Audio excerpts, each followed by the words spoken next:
Well, hello, model building fans. It's Brian, and we found this little jewel in our stash when we were doing some cleanup yesterday. I had completely forgotten that we had picked this up just recently at a local swap meet up in Glendale, and I forgot that this guy was sealed up. I had just set him aside. We did the video, a stash head video and such, and then we forgot that we had set him aside. And I did a little bit of research on this on ScaleMates and found out that this was brand new in 1983, and this is the issue for that. So I'm like, this is awesome. It's been repopped a couple more times. I think in 1998 it came out with it was a repopped by Revell. It wasn't by Matchbox anymore, but it was Revell, and it had a paint and glue set that was added to it. And then in 2004 they did a completely different reboxing of this with different box art and such. Revell on there again, no more Matchbox on there. But yeah, this is so it's kind of fun to find a kit that this is the original, issue of the kit, and then it's only been repopped twice more to ScaleMate's knowledge. So that's pretty slick. I don't know if this originally came in the cellophane like this, or if this is something they did at the store, or something happened to this in its life.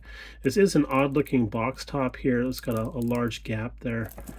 That is kind of odd. I've never seen that before. But yeah, we did pay 13 minus for this guy. And the bottom of the box actually has box art on it, so that's pretty slick. I like the measurements on there. I'm pretty sure they're the measurements of the model, not the actual car, because I don't think the car is actually 35 millimeters tall or 138 millimeters long. I should. The guys driving that would have been the little dudes that pose for trophies, I suppose. But let's see here. Over on the side, I'm so used to seeing blue highlighted text on the computer where you can click on it and hyperlink someplace. 1983 Matchbox International, printed and made in England. Specifications of color and contents subject to amendment. That's interesting. Over here we have modeling skill degrees range from simple, 1 red dot, up to 4 for the highest skill rating. We're at 2 dots! So we're at 2 red dots. So yeah, so let's see. Let's take a peek inside. Hopefully you guys stick along with us, because it should be kind of an interesting deal.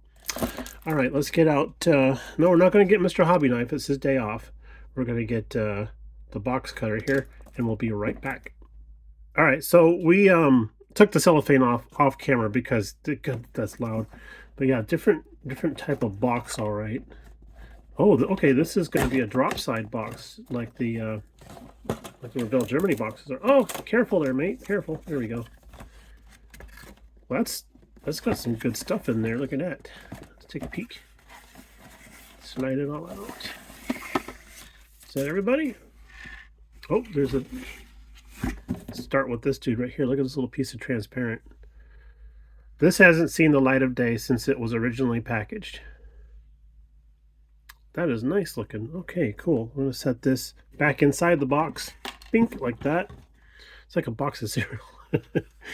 Oh, this is a very interesting color on this plastic. It's got a very, it's almost like a pearlescent color. This is really cool. Wow, I mean, this is a 1/32 scale. This looks like it's a midget racer, a 1/24 scale or 1/25 scale midget racer. Man, look at that. That is slick. Nice looking louvers and such. Can you see that okay? Cool. That tree is very robust. Look at that sprue is just, that's a chunk right there. Looks like an engine bit. Cool. Awesome. Oh, what's this say here? Matchbox Toys. There we go. Sweet. Some pieces actually, oh, this looks like the belly pan.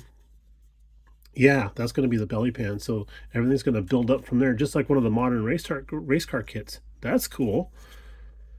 Oh, can't wait to find out what those parts are. So yeah, they said it was molded in 3 different colors. So here's color number 3. Whack. Let's see here. Black, black, black. Oh, okay. Differential. Transaxle, excuse me. Transaxle. Engine bits. Oh, we get to build the engine. Yes, indeedly do. We get to build the engine. Okay, I don't know. That looks like it's actually the part. It's not broken or anything. That's just how the part's going to be done.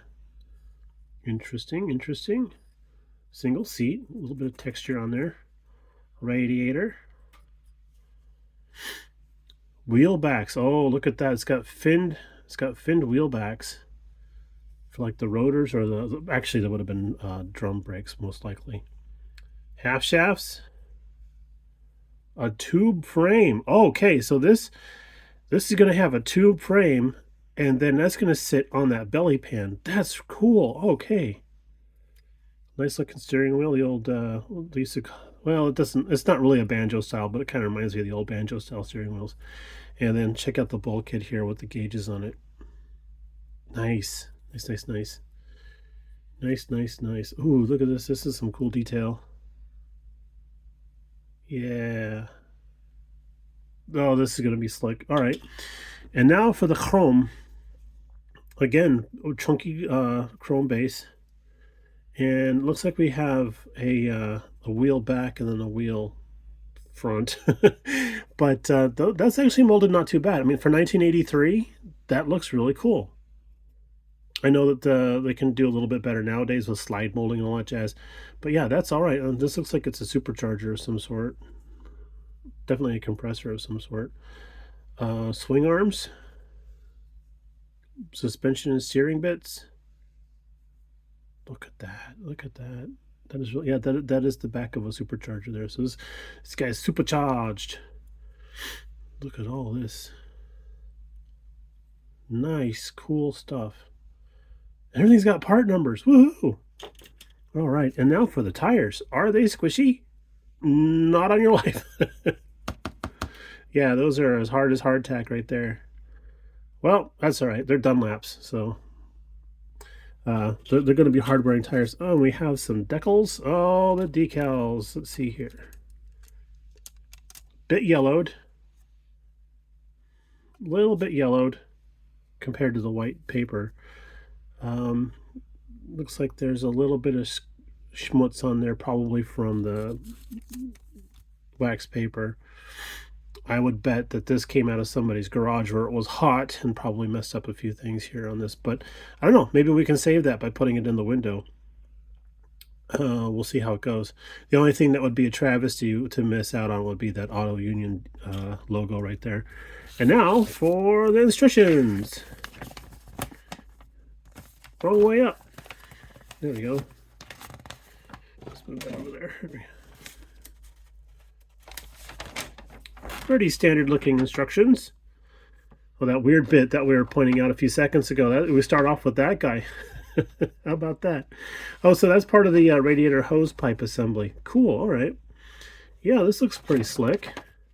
Yeah, let's check out how that compressor is attached there. That sits right on there vertically rather than horizontally. Interesting. Probably runs off the cam. Or the crank, I don't know. Yeah, they run off the crank. That's kind of interesting. That is just cool. Yeah, we built everything up off this frame piece here that we saw, that ladder style frame. Sweet. Business end of the car is going to be really cool. Oh, looks like we got tanks here. These help complete the sides of the vehicle. It looks like it's going to be like the fuel tanks, maybe. Hopefully these rims go together well and we don't have to, like, the tires don't get destroyed since they're so hard. But man, yeah. Yeah, look at that.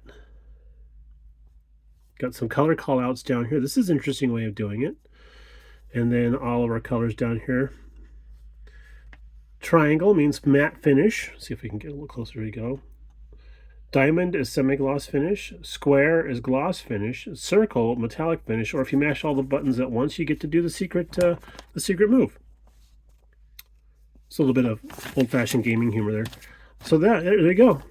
That's it. The Auto Union Matchbox Kit 1/32 scale from 1983. A nice vintage find for us.